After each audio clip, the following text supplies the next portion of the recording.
Welcome to One Word a Day. I'm Sophie, your pilot into the universe of Chinese. 善有善报 is today's expression.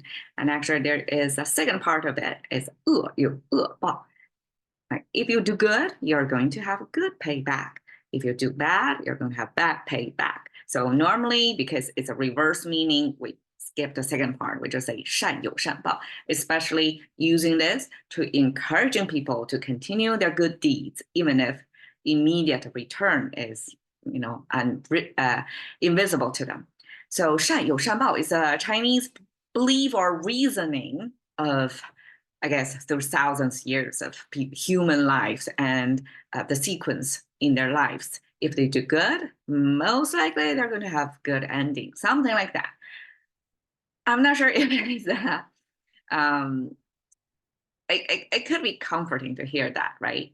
As if you have comfort. So I don't know, like the logic, the reason behind it seems because the world is such a complex system. So what you put in there, like how can you tell you actually get a return in kindness? If you put your kindness out to the world, are you going to be treated in kindness?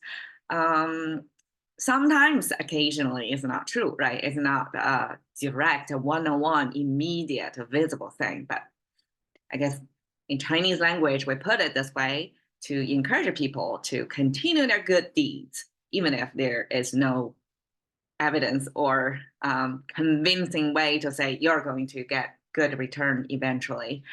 Okay.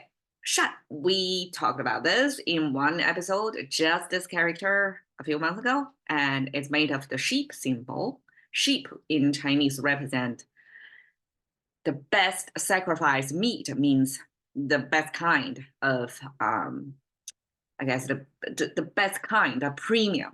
Okay. And then words on each side. And when you see two words in there, that means you have a conversation going on there. So people speaking out, and they are in conversation. And when they are under the sheep symbol, that means when they're speaking premium, speaking the best way they can. So it's a very careful words use. Imagine like how many of us are really thinking about what we're going to say, our words impact on people when we're in dialogue? Not so much, right? It becomes kind of automatic. But I know like famous people, educator in Chinese, in China, would say throughout his life, he would be kind of formed this habit to kind of click a pause sign before he kind of a self-review, self-censorship almost, before he actually let the words out. That's how careful. But I guess most of us don't go that route, but that's a Chinese definition of shan, means using a word kindly. Treat each other kindly and expressed first through the language we use. Okay, yo, we have the three-finger hand symbol, right hand actually, and then this meat symbol next to your hand. So I often say ancient society food security was not a given. So when you have meat next to your hand, that means you really have it. It's a good have. So in ancient times, the have and have nots probably is most distinctly based on whether they have this protein meat source. Okay. And bao is something interesting. Like it's the first time in the whole series, almost 4 years, first time I actually came across this character. And this bao, actually this payback, is neutral because it describes two scenarios. The left side is getting lucky, escaped death, basically. And the right side is unlucky, you get captured and imprisoned. So the two scenarios of you're lucky versus unlucky put together means that's the kind of result or return. So I guess it gives you two scenarios of the extreme. If you say cards, random events in life, what cards you got dealt with, right? The lucky one, the good cards versus the imprisonment, bad karma. So how we express this lucky escape death? This is the language or the word captured in one of the, I guess, linguistics like 1,000 years ago, summarized every Chinese. Most of my characters source from that person's summary. And then the right is another rendering from the same source. But I suspect here, this rendering came from this because eventually language got simplified.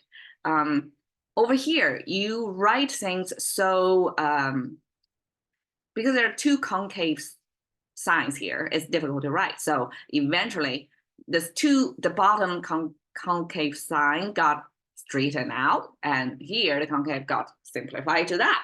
I mean, it's highly possible, right? But over here, it makes more sense in terms of how visually we express that. The top means death. It sounds like a yao.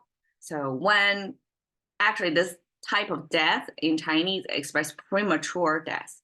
So premature death in Chinese culture regarded as extremely unlucky, like you die before your due time. And then the bottom means resistance or going against. This going against is expressed by this first convex shape or concave shape connected with vertical line. It kind of means the attack from top down. So that means almost like a fate, something bad happened to you, right? And then the bottom, supposed to be the ground, but the ground caved in, kind of you're trapped on the ground as well. So both heaven and earth are kind of going against you, right? So that's the sense of when extremely unfortunate event happened in your life, you feel, Chinese would say 天塌地陷. So this is 天塌, so the heaven, the top kind of cave in, and di and cave in as well. So you feel like you're sandwiched in the bad karma or bad situation there. Then horizontal line means you resist that. You even flatten it out. It's not happening to you. At least you kind of protect yourself psychologically or whatever. You're just going against the trend of what heaven and earth are doing to you. Okay, that's my reading of this icon. I mean, I probably romanticize that. A little bit heroic sounds, right? So if you're going against a premature death, that means you escaped death. And if you can escape death, that means you're extremely lucky.